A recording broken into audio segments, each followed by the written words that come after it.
विषय गणित कक्षा 10 का अभ्यास 8 त्रिकोणमिति का परिचय के बारे में पढ़ेंगे। क्या आपने त्रिकोणमिति के बारे में पहले कुछ जानकारी ले रखी है? No ma'am. चलिए, तो मैं आपको बिल्कुल स्टार्टिंग से बता रही हूँ कि त्रिकोणमिति का जो परिचय है उसमें हम सबसे पहला वर्ड जो है त्रिकोणमिति, जिसको कि हम इंग्लिश में ट्रिग्नोमेट्री भी बोलते हैं। क्या बोलते हैं? ट्रिग्नोमेट्री। ट्रिग्नोमेट्री के बारे में जानेंगे। ट्रिग्नोमेट्री को अगर हम जैसे हिंदी में संधि विच्छेद करते हैं तो संधि विच्छेद करें तो ट्री प्लस कोण प्लस मिड ट्री। ट्री मतलब क्या होता है? तीन। कोण मतलब भुजाएं और मिड ट्री मतलब माप, यानी तीन भुजाओं की माप। तो तीन भुजाओं से क्या बनता है? Very good. तीन भुजाओं से क्या बनता है? त्रिभुज। आप ये सब देख रहे होंगे, शायद अभी समझ नहीं आएगा, इस वीडियो के बाद आपको सब समझ में आएगा कि कैसे हम त्रिकोणमिति के बारे में जानें। तो सबसे पहला है हमारा पाइथागोरस प्रमेय, जो कि आप कौन सी क्लास से पढ़ रहे हो? 6th क्लास में भी पढ़ रहे हो, ठीक है। तो कनिष्का, तुम बताओगे कि पाइथागोरस प्रमेय क्या होती है? k² 2 बराबर n² प्लस an²। k² 2 नहीं बोलेंगे बेटा, इसे k² प्लस बराबर n² प्लस a² बोलेंगे। इसका मतलब होता है कर्ण का स्क्वायर बराबर लंब का स्क्वायर प्लस आधार का स्क्वायर। क्या और कोई बच्चा बताएगा ये कौन सा त्रिभुज कहलाता है?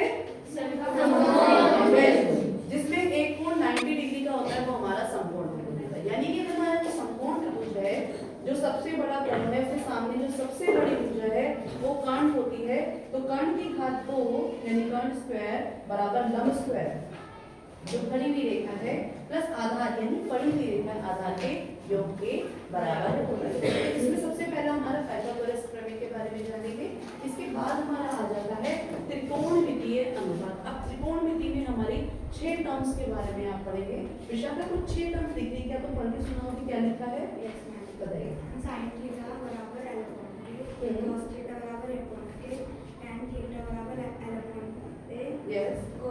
cosec थीटा बराबर k upon l, sec theta बराबर k upon m, cot theta बराबर a upon l। Yes, very good. Sine होता है हमारा l, l मतलब लंब, लंब बटे कर्ण। इसके लिए अब आप सोचेंगे कि इतना सारा हमें याद करना पड़ेगा, कैसे हम याद करें? तो इसके लिए एक बहुत ही छोटी सी ट्रिक है। उस ट्रिक को हम यहाँ पर देखेंगे कि मैंने लिखा है शॉर्ट ट्रिक। शॉर्ट ट्रिक में क्या है? लाल LAL, लाल बटे KKA, कक्का। लाल बटे कक्का, लाल बटे कक्का। फिर दोस्त तुम बता सकती हो कि साइन, मैंने इसके ऊपर लिखा है, इससे तुम्हें कुछ क्लियर होता है कि साइन बराबर क्या होगा? लंब बटे कर्ण। Very good. कॉस बराबर आधार बटे कर्ण। Very good. टेन बराबर लंब बटे आधार। तो बताओ कोसेक क्या होगा? कर्ण बटे लंब। वेरी गुड, क्योंकि कर्ण बटे लंब यानी कि इसका उल्टा। इस तरीके से हम ये भी देखेंगे कि जो साइन है उसका उल्टा क्या होता है? कॉस का उल्टा क्या होता है? और टेन का उल्टा क्या होता है? क्या ये बात आपको क्लियर हो गई? आपको समझ में आ गई? इसके बाद हमारा है नेक्स्ट टॉपिक त्रिकोणमितीय सर्वसमीकाएं। अब जब आपके क्वेश्चन आएंगे वो सर्वसमीकाओं का बेस आएंगे, ठीक है। सर्वसमीका को हम इंग्लिश में आइडेंटिटी भी बोलते हैं, यानी कि ट्रिग्नोमेट्री की आइडेंटिटी। ट्रिग्नोमेट्री की आइडेंटिटी कितने में होती है? तीन। इन तीन से हम अलग अलग फॉर्मूले निकालेंगे। कनिष्का, पहली आइडेंटिटी एक बार पढ़ के सुना दो। sin² sine square theta plus cos² theta बराबर 1। Very good. Sine square theta plus cos square theta बराबर 1। अब मुझे केवल साइन स्क्वायर चाहिए, तो ये कॉस स्क्वायर को मैं इस तरफ लेके जाऊंगी, क्योंकि ये प्लस है तो उधर जाके क्या हो जाएगा? माइनस। अब मुझे तुम कनिष्का बताओ कि साइन स्क्वायर थीटा बराबर क्या होगा? 1 minus cos² theta. Very good. और अब मुझे साइन नहीं हटाना, मुझे कॉस स्क्वायर थीटा हटाना है। तो कॉस स्क्वायर थीटा बराबर यानी इसको हटाना है, तो cos स्क्वायर थीटा, तो साइन इधर चला जाएगा, ये प्लस है तो क्या हो जाएगा? माइनस। तो cos स्क्वायर थीटा बराबर क्या हो जाएगा? cos² थीटा बराबर 1 minus sin square theta. Very good. इस तरीके से आपने देखा कि एक आइडेंटिटी से हमने टोटल कितनी आइडेंटिटी निकाल ली? 3 आइडेंटिटी। ये तीनों आइडेंटिटी आप क्वेश्चंस में इनको पुट करेंगे, तब इसके आप आंसर्स निकालेंगे। जो हमारी नेक्स्ट आइडेंटिटी, ये तो साइन कॉस के ऊपर थी, जो बहुत ही जगह आप सवालों में यूज करेंगे। नेक्स्ट है 1 प्लस tan स्क्वायर थीटा। बताओ क्या होगा? 1 plus tan square theta sec square. Sec square. अगर मुझे ये 1 हटाना है फिर बस सिर्फ मुझे tan स्क्वायर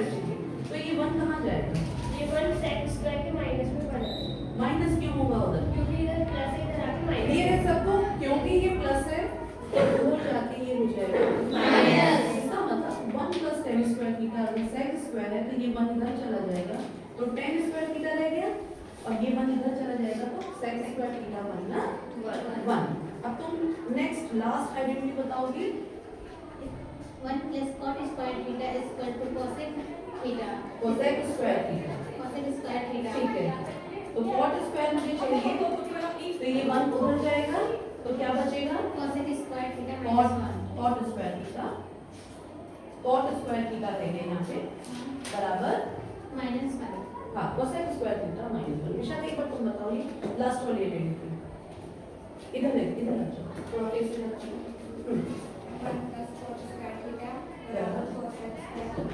ठीक है cot square theta बराबर cosec square theta minus 1। तो आपने देखा कि हमें केवल 3 आइडेंटिटी याद रखनी है और इन 3 आइडेंटिटी से हम बाकी की आइडेंटिटी निकाल सकते हैं। तो ये सारा जो हमारा है ये बोर्ड के एग्जाम में बहुत ही ज़्यादा इम्पोर्टेंट है और ये क्लास 10 का हमारा टॉपिक है। इसमें सारे एलिमेंट सारे कॉन्सेप्ट फॉर्मूला ली हुई है। इसमें केवल और केवल एक चीज रह रही है त्रिकोणमिति की सारणी। अब एक बार जो मॉडल्स रखेंगे एक बार मॉडल एक मॉडल उठा लो तुम आगे आ जाओ बताओ इसमें क्या क्या है। इसमें त्रिकोणमिति के अनुपातों के संबंध के बारे में दिया गया है। जैसे sin थीटा है इक्वल टू 1/cos थीटा, इसका क्या संबंध रहेगा? इसका रहेगा cosec theta equal to 1/sin theta. दूसरा है cos theta equal to 1/sec theta, इसका रहेगा sec theta equal to 1/cos theta. ठीक है इसके बाद में अब ये सेकंड ये जो हमारे आइडेंटिटी में मैंने बताया था एक बार बच्चे ने उसमें बताया मॉडल में अगली बार फिर उसमें बताओ यहाँ पर एक समकोण त्रिभुज है जिसमें tan थीटा कौन सा सब क्या है ये एक समकोण त्रिभुज हाँ कौन सा कोण जो है वो 90 इसमें समकोण त्रिभुज यस 90 डिग्री ठीक है ये दो कोण न्यून ठीक है वेरी गुड tan थीटा बराबर x अपॉन y मतलब लंब बटे आधार। तो AB और BC, तो यहाँ पर AB और अपॉन BC की राइट चाहिए। ठीक है आ रहा है समझ में। जब आप इसका बटन ऑन करेंगे तो ये दोनों चल रहा है यानी कि ये बटे ये होगा इधर क्लियर। नेक्स्ट sin थीटा बराबर x अपॉन z मतलब लंब बटे कर्ण। ठीक है ये हमारी खड़ी हुई रेखा है यानी कि ये लंब है और ये जो हमारी सामने की रेखा है समकोण त्रिभुज के सामने ये जो सबसे लंबी वाली भुजा है यानी कि ये हमारे पास कर्ण है। तो कर्ण जो है लंब बटे कर्ण हो गया हमारा sin थीटा। तो आगे cos थीटा बराबर y अपॉन z, y आधार और z कर्ण, आधार बटे कर्ण। ठीक है ये लाइट्स ऑन हुई इससे आपको क्लियर हो जाएगा कि y अपॉन ये हमारे पास z है। तुम अपना दिखा दो निश्चित बात त्रिकोणमितीय सर्वसमीकरण देखिए ये जैसा भी सर्व समीकरण थी सेम ही सर्व समीकरण है कनिष्ठा में sin square plus cos square 1 है। एक बार देख के बताओ इशारा। यस मैम ठीक है एक बार इशारा को तो सेकंड वाला बताना